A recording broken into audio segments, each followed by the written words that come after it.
Hey everyone, welcome to another episode of High Energy Girl. And today's adorable guest is Dr. Linda Anegawa, who is an award-winning physician and educator who is passionate about helping people reclaim their bodies, health, and lives, and is dedicated to the treatment of metabolic and weight-related disease. She is the author of the brand new book, Not Another Keto Book. So let's go say hello to Dr. Linda. Hey everyone, welcome to High Energy Girl, a podcast helping women to age stronger because it is never too late to get fit, be strong, and feel sexy. I'm your host, Tracy Gluhide, health coach and personal trainer and founder of highenergygirl.com. Each week, we will either have a guest interview, which will provide you encouragement or an actionable tip to help you age stronger, or I will do a solo episode. Please also join our awesome Facebook group called High Energy Girls, and I'm looking forward to see you on the inside of that group and hope you enjoy today's show. Give a woman a fish, feed her for a day. Teach a woman to fish, feed her for a lifetime. Teach a woman to fish, end world hunger.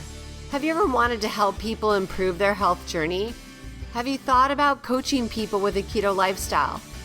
Would you like to become an integrative health coach? Well, the Institute for Integrative Nutrition, or IIN as we call it, is the largest nutrition school in the country. And in 2011, I graduated from their program and became a health coach. It was completely awesome. We learned over 100 different dietary theories and talk about craziness and confusion. My wish for you is that we can lock arms and create a tribe of health coaches all around the country, all around the world to spread the keto message. If this resonates with you and you would like to look into this option deeper, please go to my blog at highenergygirl.com and click on the link to the right of the homepage. Here you can grab the curriculum guide and see if it inspires you. Since I care so much about my listeners, I negotiated the very best tuition rate for you at IIN. Either you can contact them directly and give them my name, or I will introduce you to a counselor so you can decide if this is a good fit for you and your career goals. Let me know how I can support you in this coaching career opportunity. Hey, Dr. Linda, thanks so much for coming on the show today. Thanks for having me, Tracy. I've been kind of browsing around all of your podcasts and listening. You have amazing content. Well, thank you. Thank you. I just have a passion for helping people. And so when I run across people who I think can help our audience, of course, like you, I look forward to chatting with them. So for the listeners that don't know you, why don't you just tell us a little bit about yourself? Absolutely. So I'm Linda Anegawa. I am double board certified in obesity medicine and internal medicine. And I've had, so far about a 22-year career, started out in academic primary care, but, was always sort of struck by my patients getting sicker and heavier and more depressed, month after month after month. And we piled on lots and lots of medications, following the whole medical standard of care. But really, I felt something was terribly wrong and missing in our patients that we were treating. So I actually ended up discovering obesity medicine and became board certified in that.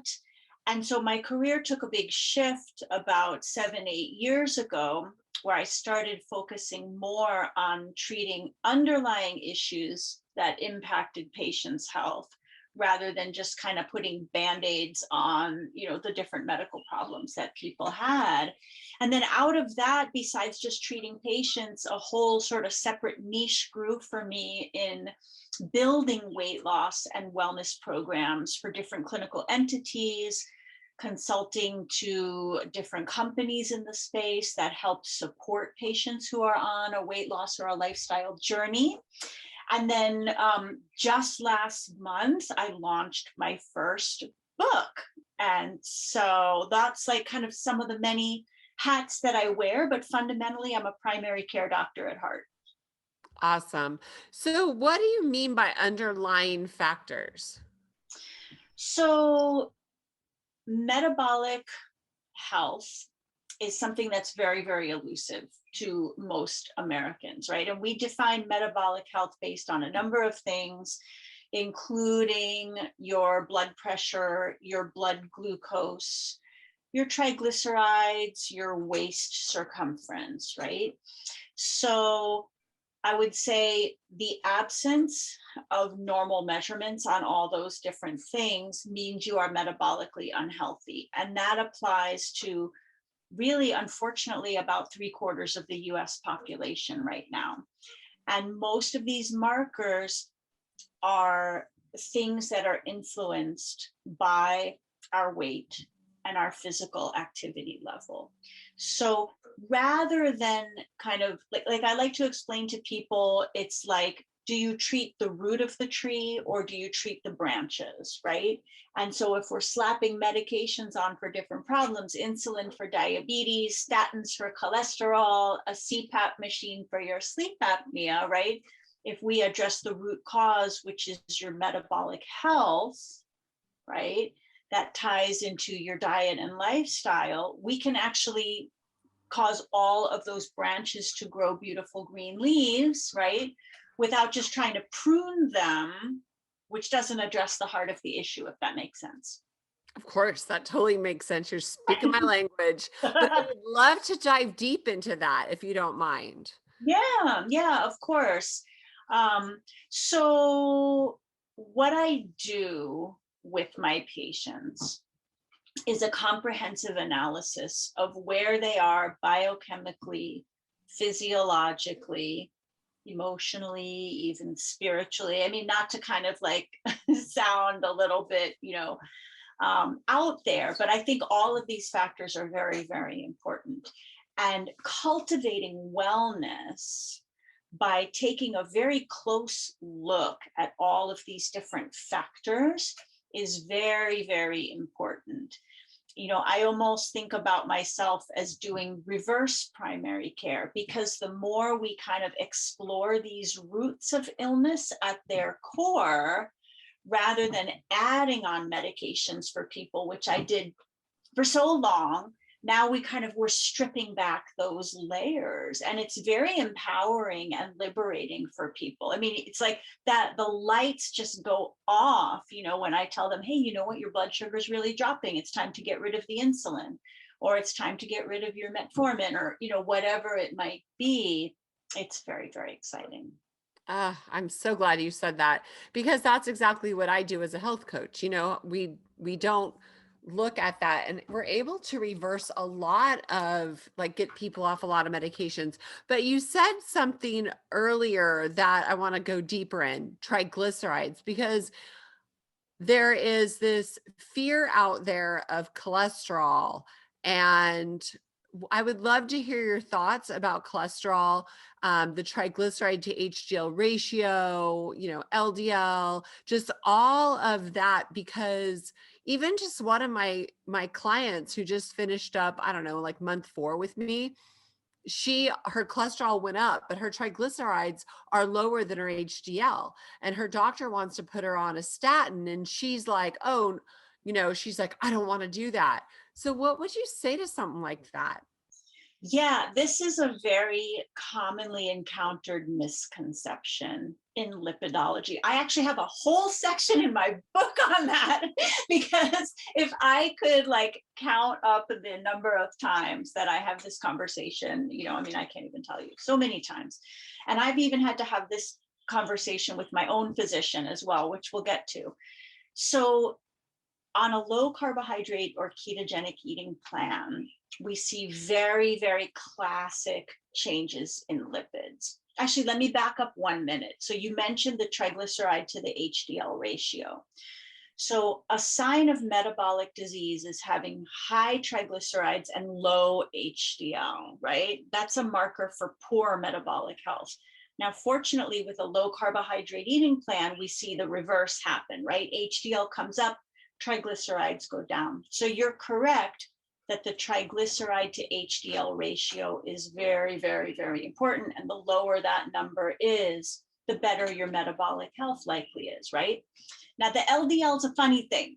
So when we eat low carb, the LDL can sometimes go up, it can sometimes go down, it can sometimes change. I think the problematic issue is that we think about LDL as the bad cholesterol. That's how it's been labeled, right?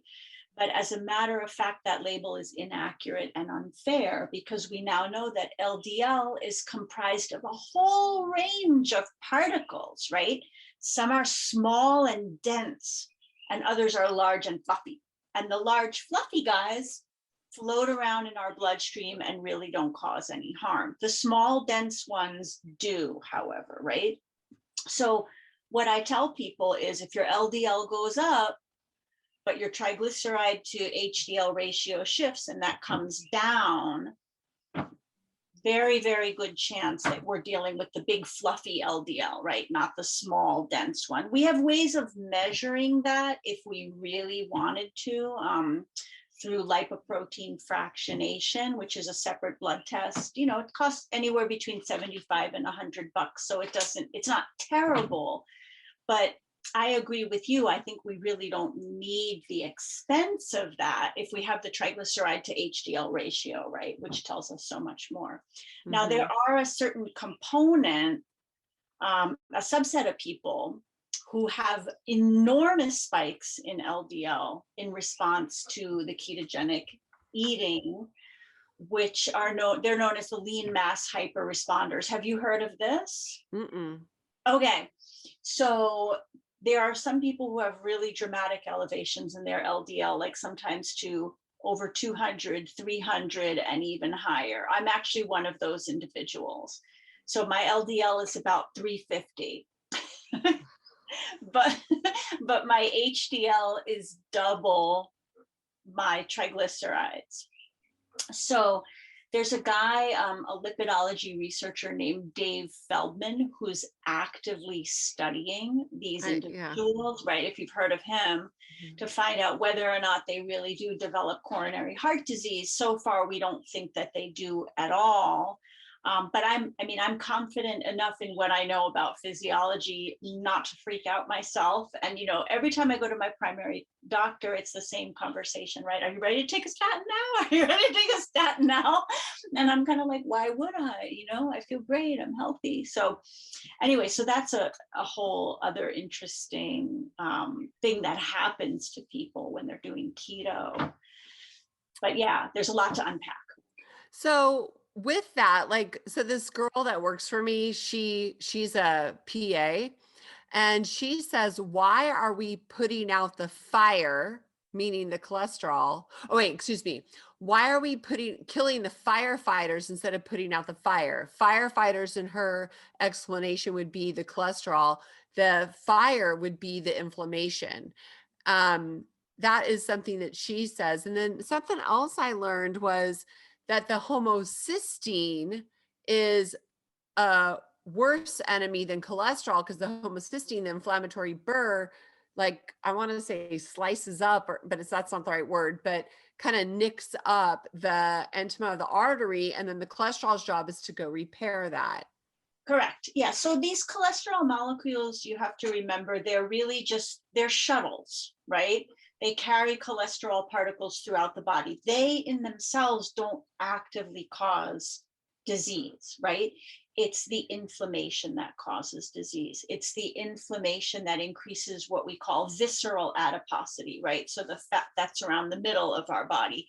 One of my mentors told me, nobody ever dies from a big butt, right? It's visceral fat that puts us at risk, right? And yeah, when you have higher visceral fat, we have higher homocysteine, we have higher CRP, we have higher insulin levels, we have higher blood glucose, we have higher blood pressure, we have worse renal function. So that's all the stuff that I believe is killing us, not elevated LDL. And you know, it's so funny because I wish there was some way we could convince all the major labs to stop calculating LDL. It's a calculated value, by the way.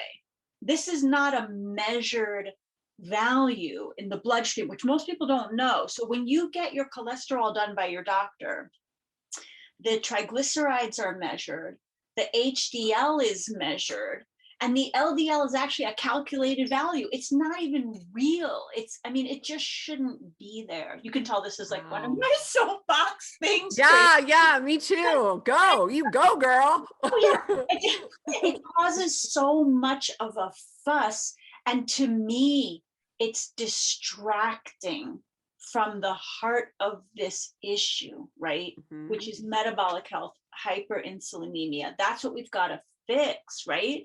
And, even when you go to the doctor, people see the cholesterol's up and they're like, well, you have to lose weight, right? Eat less and exercise more.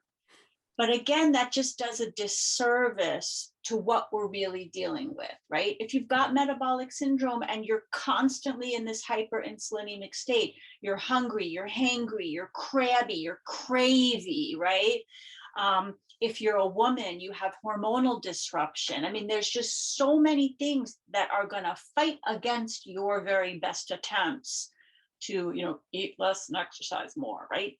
So, it's an incredibly frustrating thing. I have conversations a lot with a good friend of mine who's a cardiac surgeon, who's very keto friendly.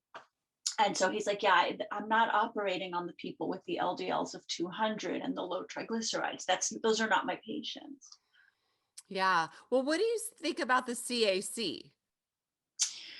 Well, so the CAC is a useful tool, but I would say the interpretation can be very, very complex. And let me give you an example, right? So I had one patient, really amazing guy, but terrible vasculopath, coronary artery disease for many, many years. I began treating him because he crossed over into the diabetes category from pre-diabetes. So he came to me for help, put him on a low carb plan, lost 30 pounds.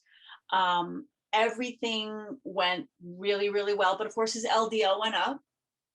So cardiologist freaked out and said, you've got to stop doing that keto thing. It's going to kill you. So his cardiologist recommended a CAC, right? Which we did. And, he had like maybe, I can't remember, like a score of 30 to 40. But here's the thing, was that score of 30 to 40 from 6 months of keto? Or was that from 30 years of, being on the low fat bandwagon, right?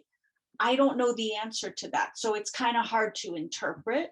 When we look at all of his other markers, his blood pressure, his triglycerides, his blood sugar, his waist circumference, everything else is favorable. His homocysteine, right, plummeted. His CRP plummeted.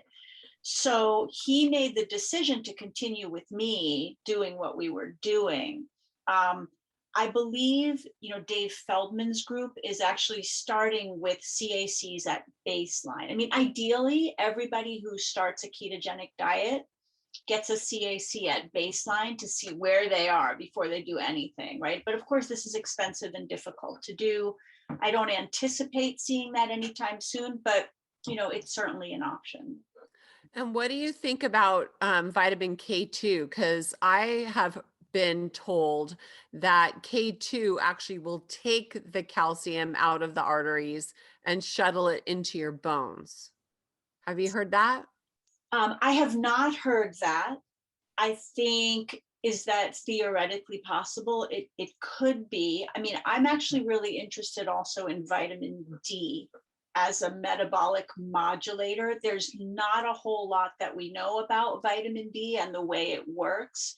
It does have antioxidant properties. It's not just kind of the bone vitamin, but I believe that it may serve as sort of a mediator of some complex chemical reactions that also influence our metabolic health. So I see so many people with very low vitamin D levels. I would imagine that vitamin K deficiency is common too, because we just don't get a whole lot of K in our diet. Yeah, I can send you the study because I had somebody on my Yeah. podcast that sent me like a whole slew of stuff. And there's a great book, and I'm trying to remember the name, but it's something about The benefit of mega doses of vitamin D. And I read it probably 6 years ago, but it's really good. And this guy, like, I'm trying to see if I can find this really quick, but Yeah. if I can't, oh, there it is. I just found it. It's called Vitamin D3 Miracle. And it does talk about what you just mentioned about the metabolic enhancement. So that might help too. It's by Jeff Bowles, Bowles. No, interesting. Yeah, he goes into all of that. And we're talking mega doses. Like when I don't know, I take, well, right now it's sunny and I'm in California and I'm in the sun a lot. So I don't do vitamin D right now because I know I get plenty. But in the winter, I'll do like 7 to 10,000 a day.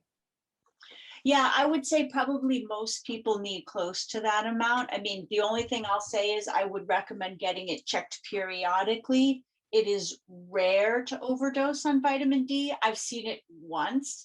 But because remember that depending on how much weight we carry, right? Vitamin D is fat soluble. So more of it is going to be sucked up by our fat cells and less available for the peripheral circulation. Got it. Well, it's the happy vitamin. That's why I do it. So you can be happy. And the immune boosting. I mean, look at the whole thing with COVID, how so many people, they said when they said to do supplements and to be healthier, everybody was recommending vitamin D. Absolutely. So COVID, I think, is a whole separate fascinating topic, when we talk about our weight and our wellness, right? Because as a nation, we were so much more vulnerable to this virus than we really needed to be, right? Poor metabolic health really set us up for this disastrous outcome, right? We know that if you have weight-related disease such as type 2 diabetes or even pre-diabetes and the metabolic syndrome, which I like to call pre-diabetes, or elevated blood pressure or anything like that, or even, there was a Kaiser study showing waist circumference correlated with your likelihood of hospitalization and ICU admission. Crazy, right? So behind age, that's your biggest risk factor right there. And, I think, listen, I'm a huge fan and proponent of the COVID vaccine. I highly recommend it to all my patients, but I always try to tell people the caveat, which is, yeah, now you're vaccinated, that's great, but until we fortify metabolic health, right, you're only as good as COVID 2021 or COVID 2022, right? I don't know when the next, viral wave is going to hit us, right? There's a really interesting article that I read recently where they were talking about how, the next pandemic could be carried by fungi or could be carried by, who knows what, right? And we would be just as vulnerable, if not more vulnerable, without healing ourselves first from the inside and boosting our immunity. Yeah, I think immunity is key. And I did a big series back in March of last year on immunity because to me, your likelihood of dying from cancer is higher than dying from any virus. Heart disease is still the number one killer of both men and women, despite the millions and millions of people on statin drugs. Yeah. And that to me is worse than any virus because those stats are not getting better despite all of the current treatment.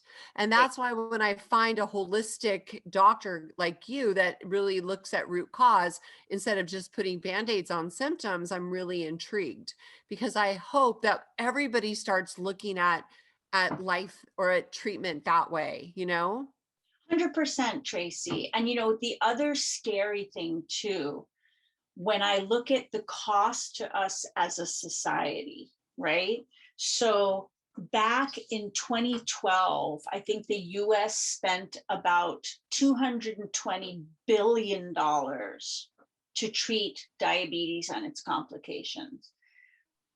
5 years after that, we were up by almost $1 billion, right? So an extra $1 billion we had to spend within 5 years to treat some of these problems. How do we go on, as a society? How do we continue to pay for this collectively, right? And I'm not even just talking about the billions of dollars. Think about, the other costs, the opportunity cost, right? Think about, the loss of quality of life.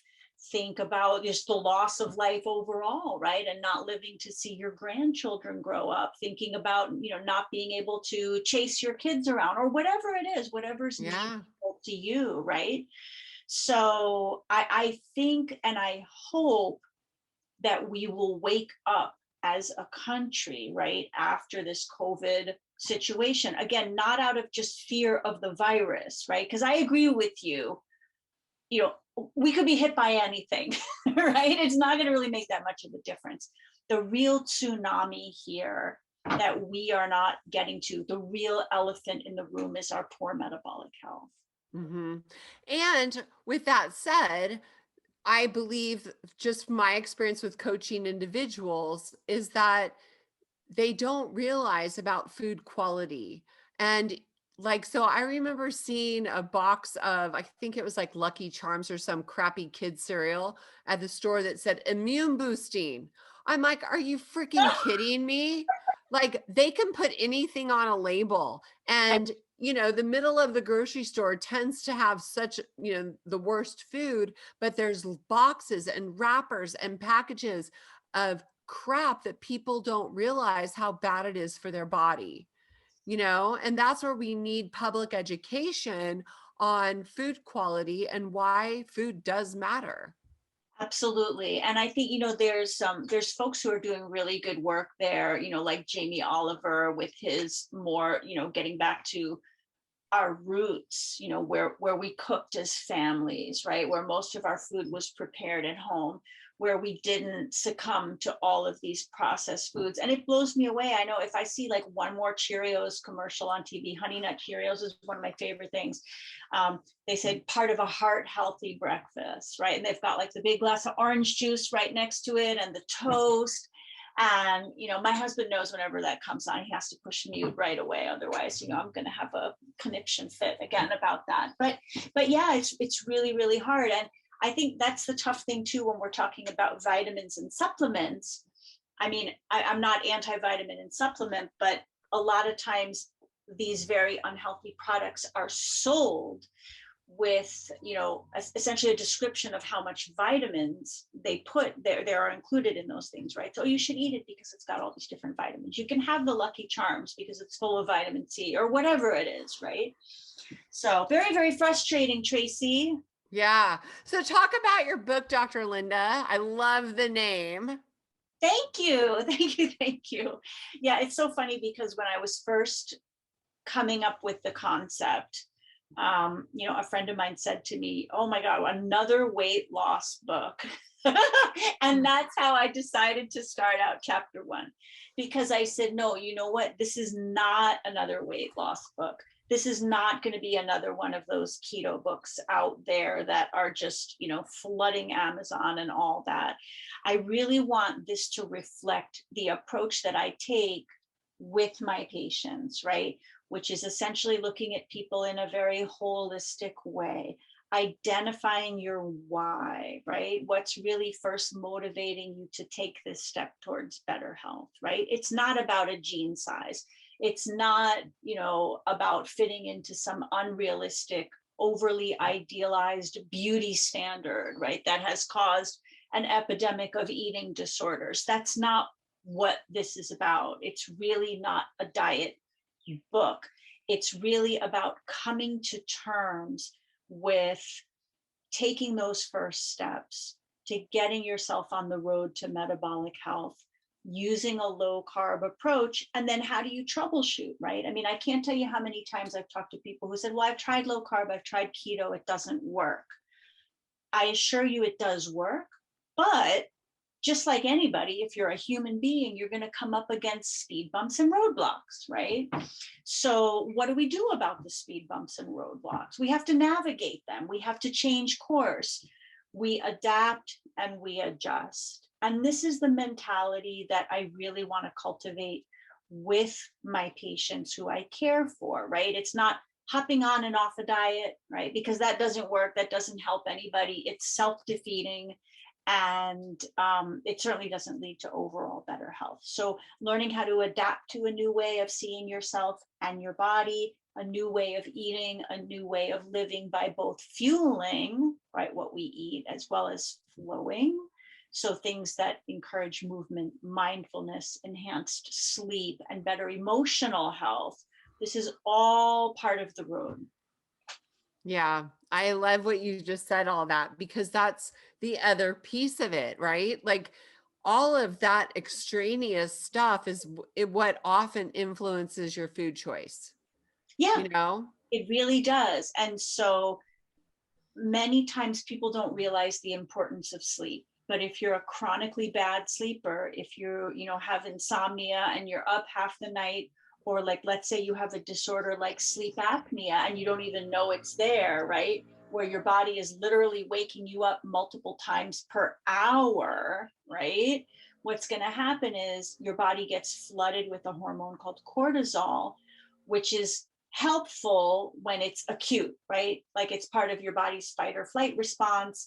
We have that from evolution, right? So we could run away from saber-toothed tigers and all that. But when you're chronically flooded with cortisol, that leads to increased appetite and weight gain, right? So sleep is so important. It absolutely has to be addressed. I am 100% with you on the sleep piece, Dr. Linda. I have an Aura ring. Have you heard of those? Yes. How do you like it? Love it. I've had it for over a year. But what I like is I tend to push myself in the athletic department. Right. And I know that if you push and your body's readiness is low, it's going to do more harm than good. And Absolutely. so it gives me my scores every day. So yeah, you know what? I use the Elite HRV, which I think is really similar, but it's not as nifty as that ring because you're wearing it all the time.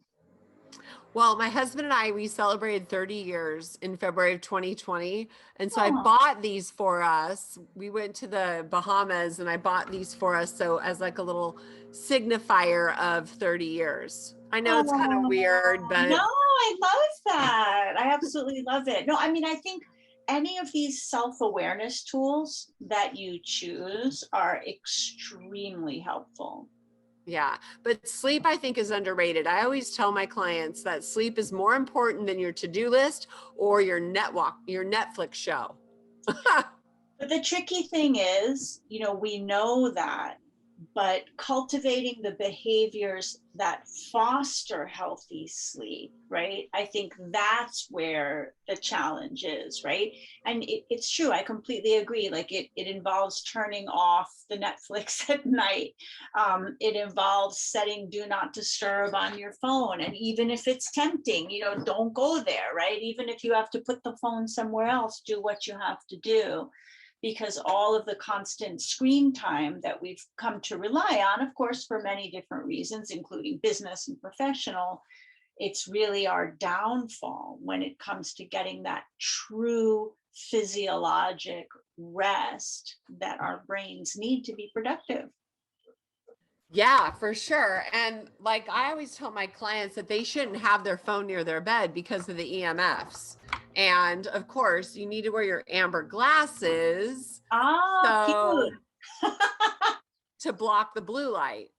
Does that help for you? Yeah. Mm-hmm. These are blue light blockers. So they literally block the blue light because those bulbs, those curly Q light bulbs, Oh, that yeah. blue light, emitted. And so this will block. I've changed all mine to incandescent. Yeah. Um, Also, the mercury in those bulbs is horrific, and it's in our environment, in spades, because I don't know why they brought those stupid things out anyway. But so some of my favorite, I've already told everybody knows my favorite tips. Tell me some of your tips that you recommend to your patients for quality sleep. So of course, movement. I would say that's number one. And I like to talk about movement rather than exercise, because I think for many of us, we have this very negative connotation of the word exercise, right? We think about ourselves like trying to fit into some little spandex thing and being in a gym and sweating and having everybody look at us, right? When we feel self-conscious. We think about pain that might result from exercise. So I like to talk about movement. I feel that movement every day is one of the most critical things for productive sleep. And if you're not accustomed to movement, no worries. You can start really small, even 5 to 10 minutes a day of either walking, light stretching, a yoga video.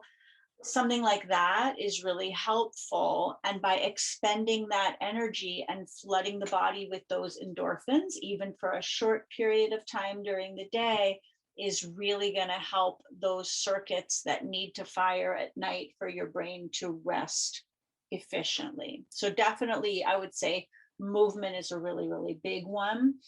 I also think that cutting inflammation in the diet can really help with sleep indirectly, right? Because a lot of us are awakened by aches and pains, or we feel like we can't quite get comfortable in our own beds, right? So keeping the focus on the healthy proteins, fats, right? And keeping your carbs in the green veggies group as much as possible is also going to help decrease all of that inflammation. I think in terms of sleep drugs, I'm not a huge fan because I find the body gets used to them very, very quickly. But if you can stomach something like valerian root, the data on that looks almost as good as Ambien. So using a natural enhancer like valerian root, melatonin, or magnesium is extraordinarily helpful for some people. Also very important as a mood booster at the same time, right? And plus, if you're adapting to a ketogenic diet, you know that from the improved kidney blood flow, right, you can get electrolyte deficiencies, especially if you're on blood pressure medicines, which many of my patients are. So supplementing with magnesium is a fabulous idea, not just for sleep, but for your overall well-being. Mm-hmm. Yeah, I do magnesium before bed, and I do know about, like, a lot of people are magnesium deficient for some reason. It happens to be one of those minerals that a lot of people are deficient in. I always So, say magnesium is a mineral that matters, right? We don't want to ignore that.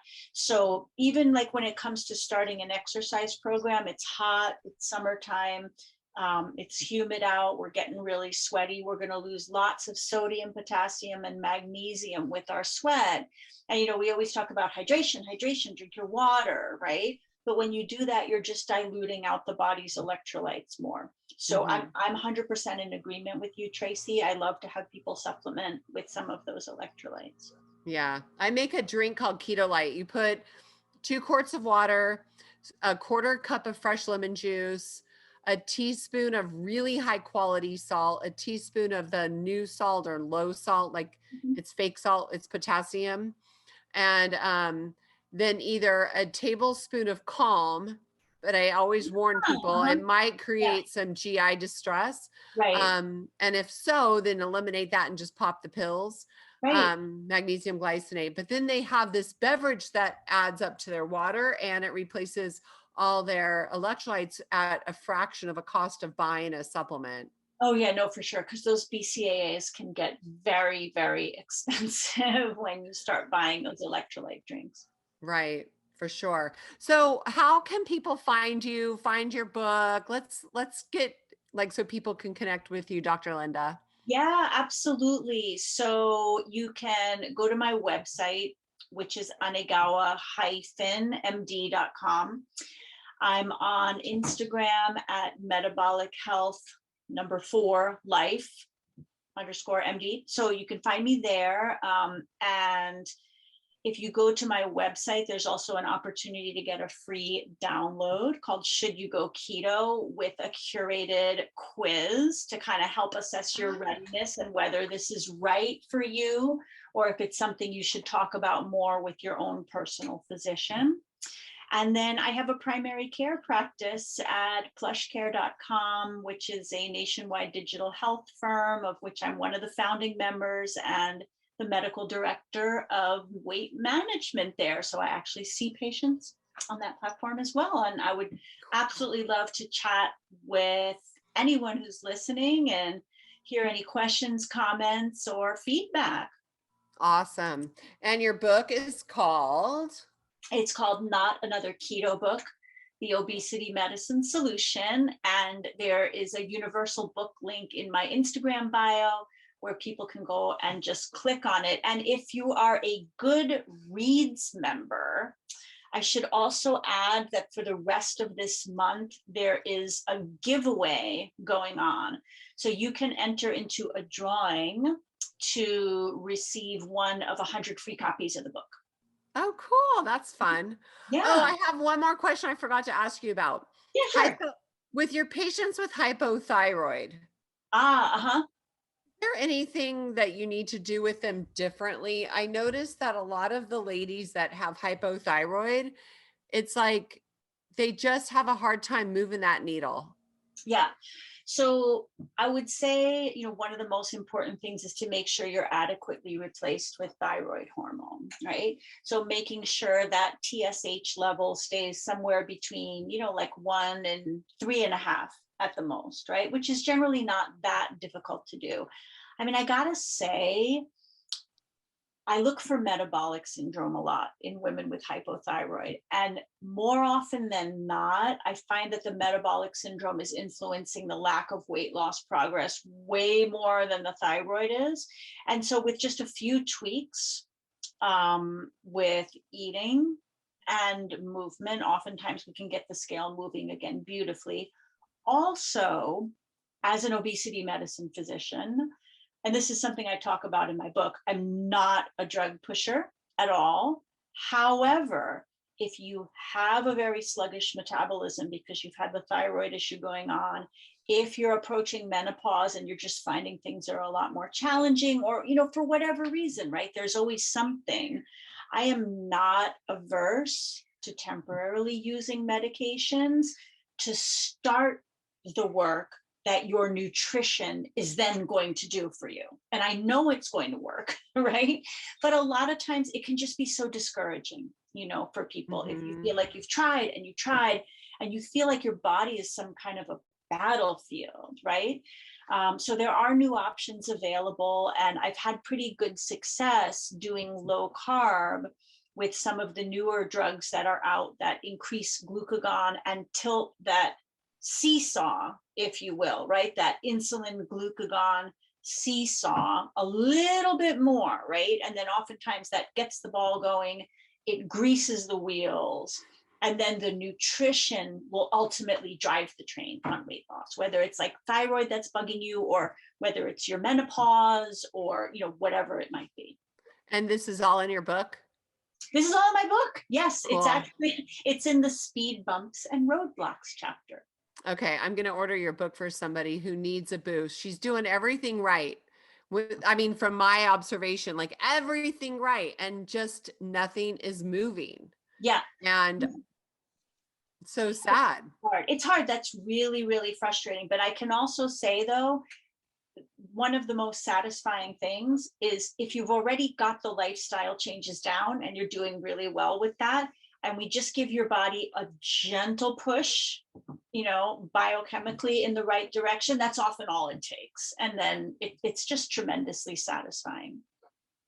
Oh, wonderful. Wonderful. Well, all of your links will definitely be on the show notes page so that people can easily find you. And I'm going to definitely get your book for this gal that I have in mind. So thank you so much, Dr. Linda, for coming on the show today. It was lovely having a chat with you. Likewise, Tracy, I really appreciate the opportunity, and wonderful to meet you in person. All right, you guys, thank you so much for listening. I sure enjoyed my conversation with Dr. Linda. You can go and check out her links at highenergygirl.com/show. If you haven't already, will you please head on over to iTunes and leave us a rating and review? And we would love to hear from you. Please send an email to tracy@highenergygirl.com with any questions, comments, or just to say hi. All right, you guys, thank you. Go out and make it a great day. This podcast contains the opinion and thoughts of its host and guests. It is intended to provide helpful and informative material on the subjects covered.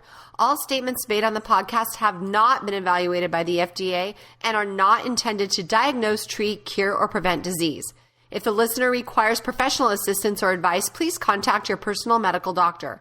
Both host and guest specifically disclaim any responsibility for any liability, loss, or risk, personal or otherwise, which is incurred as a consequence directly or indirectly of the use and application of any of the contents of these episodes.